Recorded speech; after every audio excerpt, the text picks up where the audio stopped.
ನಮಸ್ತೆ. ಎಲ್ಲರಿಗೂ ಯುಗಾದಿ ಹಬ್ಬದ ಹಾರ್ದಿಕ ಶುಭಾಶಯಗಳು ಹಾಗೂ ಹೊಸ ವರ್ಷದ ಶುಭಾಶಯಗಳು. ಇವತ್ತು ಕಲಾ ಥೆರಪಿ ಮೂಲಕ ನಮ್ಮ ದೇಹದಲ್ಲಿರುವ ಚಕ್ರಗಳನ್ನ ಹೇಗೆ ಸ್ಟ್ರೆಂಥನ್ ಮಾಡ್ಕೊಳ್ಳೋದು ಅಂತ ಹೇಳ್ಕೊಡ್ತೀನಿ. ಎಲ್ರಿಗೂ ಗೊತ್ತಿರಬಹುದು, ನಮ್ಮ ದೇಹದಲ್ಲಿ 7 ಚಕ್ರಗಳಿರುತ್ತೆ. ಮೂಲಾಧಾರ ಚಕ್ರ, ಸ್ವಾಧಿಷ್ಠಾನ ಚಕ್ರ, ಮಣಿಪುರ ಚಕ್ರ, ಅನಾಹತ ಚಕ್ರ, ವಿಶುದ್ಧಿ ಚಕ್ರ, ಆಜ್ಞಾ ಚಕ್ರ ಹಾಗೂ ಸಹಸ್ರಾರ ಚಕ್ರ. ಇದನ್ನ ನಾವು ಕಲಾ ಥೆರಪಿ ಮೂಲಕ ಕೂಡ ಸ್ಟ್ರೆಂಥನ್ ಮಾಡ್ಕೊಳ್ಬೋದು.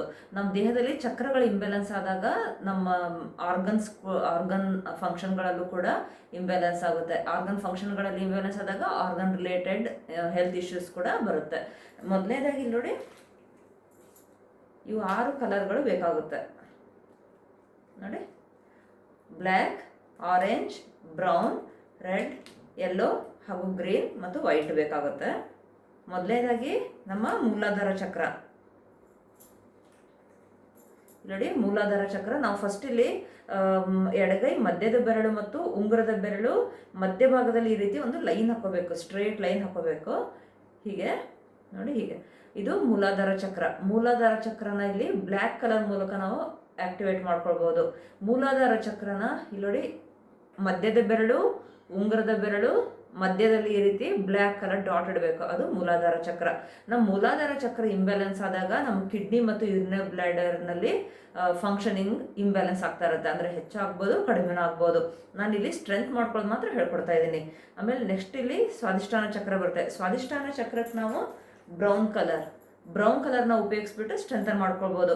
ನಮ್ಮ ಸ್ವಾಧಿಷ್ಠಾನ ಚಕ್ರ ಇಂಬ್ಯಾಲೆನ್ಸ್ ಆದಾಗ ಲಂಗ್ಸ್ ಮತ್ತು ಲಾರ್ಜ್ ಇಂಟೆಸ್ಟೈನ್ ಫಂಕ್ಷನ್ನಲ್ಲಿ ಇಂಬ್ಯಾಲೆನ್ಸ್ ಆಗುತ್ತೆ. ಸರಿನಾ? ಅಂದ್ರೆ ಅದು ಇಂಬ್ಯಾಲೆನ್ಸ್ ಆಗಿದಾಗ ಅದ್ರ ರಿಲೇಟೆಡ್ ಹೆಲ್ತ್ ಇಶ್ಯೂಸ್ ಕೂಡ ಬರ್ತಾ ಇರುತ್ತೆ. ಸೊ ನಾವಿಲ್ಲಿ ಬ್ರೌನ್ ಕಲರ್ ಹಾಕೊಂಡ್ಬಿಟ್ಟು ಲಂಗ್ಸ್ ಮತ್ತು ಲಾರ್ಜ್ ಇಂಟೆಸ್ಟೈನ್ ಕೂಡ ಸ್ಟ್ರೆಂಥನ್ ಆಗುತ್ತೆ, ಜೊತೆಗೆ ಸ್ವಾಧಿಷ್ಠಾನ ಚಕ್ರ ಕೂಡ ಸ್ಟ್ರೆಂಥನ್ ಆಗುತ್ತೆ. ನೆಕ್ಸ್ಟ್ ಬರೋದು ಮಣಿಪುರ ಚಕ್ರ. ಮಣಿಪುರ ಚಕ್ರನ ನಾವು ಯೆಲ್ಲೋ ಕಲರ್ ಮೂಲಕ ಸ್ಟ್ರೆಂಥನ್ ಮಾಡ್ಕೊಳ್ಬೋದು.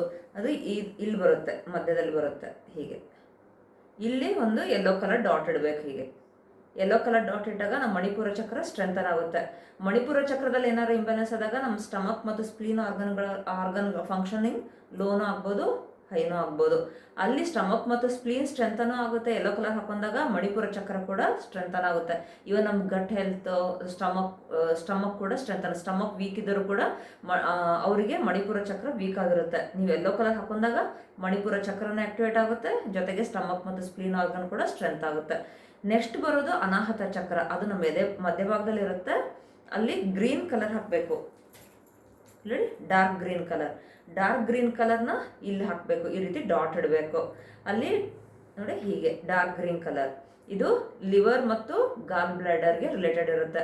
ಲಿವರ್ ಮತ್ತು ಗಾಲ್ ಬ್ಲಾಡರ್ನ ಸ್ಟ್ರೆಂಥನ್ ಮಾಡ್ಕೋಬೇಕಂದ್ರೆ ನಾವು ಇಲ್ಲಿ ಡಾರ್ಕ್ ಗ್ರೀನ್ ಕಲರ್ ಹಾಕೋಬಹುದು. ನಮ್ಮ ಆರ್ಗನ್ ಕೂಡ ಸ್ಟ್ರೆಂಥನ್ ಆಗುತ್ತೆ, ಜೊತೆಗೆ ನಮ್ಮ ಅನಾಹತ ಚಕ್ರ ಕೂಡ ಸ್ಟ್ರೆಂಥನ್ ಆಗುತ್ತೆ. ನೆಕ್ಸ್ಟ್ ಬರೋದು ವಿಶುದ್ಧಿ ಚಕ್ರ. ನಮ್ಮ ಗಂಟ್ಲು ಭಾಗದಲ್ಲಿ ಬರುತ್ತೆ ನೋಡಿ, ರೆಡ್ ಕಲರ್ ಡಾಟ್ನ ಈ ರೀತಿ ಹೆಬ್ಬೆರಳು ಫಸ್ಟ್ ಗೆರೆ ಮತ್ತು ಥರ್ಡ್ ಗೆರೆ ಇರುತ್ತೆ ನೋಡಿ, ಅಲ್ಲಿ ಹಾಕ್ಬೇಕು. ಈ ರೀತಿ ರೆಡ್ ಕಲರ್. ನಾವು ಇದನ್ನ ನಮ್ಮ ವಿಶುದ್ಧಿ ಚಕ್ರನ ಸ್ಟ್ರೆಂಥನ್ ಮಾಡಿದಾಗ ಹಾರ್ಟ್ ಮತ್ತು ಸ್ಮಾಲ್ ಇಂಟೆಸ್ಟೈನ್ ಆರ್ಗನ್ ಕೂಡ ಸ್ಟ್ರೆಂತ್ ಆಗುತ್ತೆ. ಇದು ಇಂಬ್ಯಾಲೆನ್ಸ್ ಆದಾಗ ಥೈರಾಯ್ಡ್ ಇಶ್ಯೂಸ್ ಬರೋದು, ಹಾರ್ಟ್ ರಿಲೇಟೆಡ್ ಇಶ್ಯೂಸ್ ಬರೋದೆಲ್ಲ ಆಗುತ್ತೆ. ನಾವು ಇದನ್ನ ಇಲ್ಲಿ ರೆಡ್ ಕಲರ್ ಹಾಕೊಂಡ್ಬಿಟ್ಟು ಆಕ್ಟಿವೇಟ್ ಮಾಡ್ಬೋದು. ನೆಕ್ಸ್ಟ್ ಬರೋದು ಆಜ್ಞಾ ಚಕ್ರ. 2 ಹುಬ್ಬುಗಳ ಮಧ್ಯೆ ಬರುತ್ತೆ. ಅದನ್ನು ಈ ಆರೆಂಜ್ ಕಲರ್ ಮೂಲಕ ಸ್ಟ್ರೆಂತ್ ಮಾಡ್ಕೊಳ್ಬೋದು. ನೋಡಿ, ಈ ರೀತಿ ಆರೆಂಜ್ ಕಲರ್ ಇಟ್ಕೊಳ್ಬೇಕು, ಡಾಟ್ ಹೀಗೆ ಆರೆಂಜ್ ಕಲರ್ ಇಲ್ಲಿ ಇದನ್ನ ಹಾಕೊಂಡ್ಬಿಟ್ಟು ಆರೆಂಜ್ ಕಲರ್ ಹಾಕೊಂಡಾಗ ನಮ್ಮ ಆಜ್ಞಾ ಚಕ್ರ ಸ್ಟ್ರಾಂಗ್ ಆಗುತ್ತೆ. ನೆಕ್ಸ್ಟ್ ಬರೋದು ವೈಟ್ ಸಹಸ್ರಾರ ಚಕ್ರ. ಇಲ್ಲಿ ಮೇಲ್ಗಡೆ ಬರುತ್ತೆ, ಇಲ್ಲಿ ನೀವು ವೈಟ್ ಹಾಕೊಳ್ಬೋದು. ಸಹಸ್ರಾರ ಚಕ್ರ ಆಕ್ಟಿವೇಟ್ ಆಗುತ್ತೆ. ಇವೆಲ್ಲ ಕಲರ್ಸ್ನ ನೀವು ಅಟ್ಲೀಸ್ಟ್ 2 to 3 months ಹಾಕೊಳ್ಬೇಕು. ಡೇ ಟೈಮಲ್ಲಿ ಹಾಕೊಳ್ಳಿ 5 to 6 hours ಹಾಕೊಳ್ಬೇಕು. ಇದನ್ನ ಡೈಲಿ ಹಾಕೊಳ್ಳಿ. ಅದನ್ನ ಹಾಕೊಂಡಾಗ ನೀರನ್ನ ಟಚ್ ಮಾಡಬಾರ್ದು. ನೀರು ಟಚ್ ಮಾಡಿದಾಗ ಅದು ಲೈಟ್ ಕಲರ್ ಆಗುತ್ತೆ, ಲೈಟ್ ಕಲರ್ ಆಗಬಾರ್ದು. ಇದು ಡಾರ್ಕೇ ಇರಬೇಕು. ಇನ್ನು ಕಲಾ ಥೆರಪಿ ಮೂಲಕ ಕೂಡ ನಮ್ಮ ದೇಹದಲ್ಲಿರುವ 7 ಚಕ್ರಗಳನ್ನ ಸ್ಟ್ರೆಂಥನ್ ಮಾಡ್ಕೊಳ್ಬೋದು. ಇವೆಲ್ಲ ಕಲರ್ಸ್ನ ಉಪಯೋಗಿಸಿ ಆಮೇಲೆ ತಮ್ಮ ಅನುಭವ ಕಮೆಂಟಲ್ಲಿ ಶೇರ್ ಮಾಡಿ. Thank you.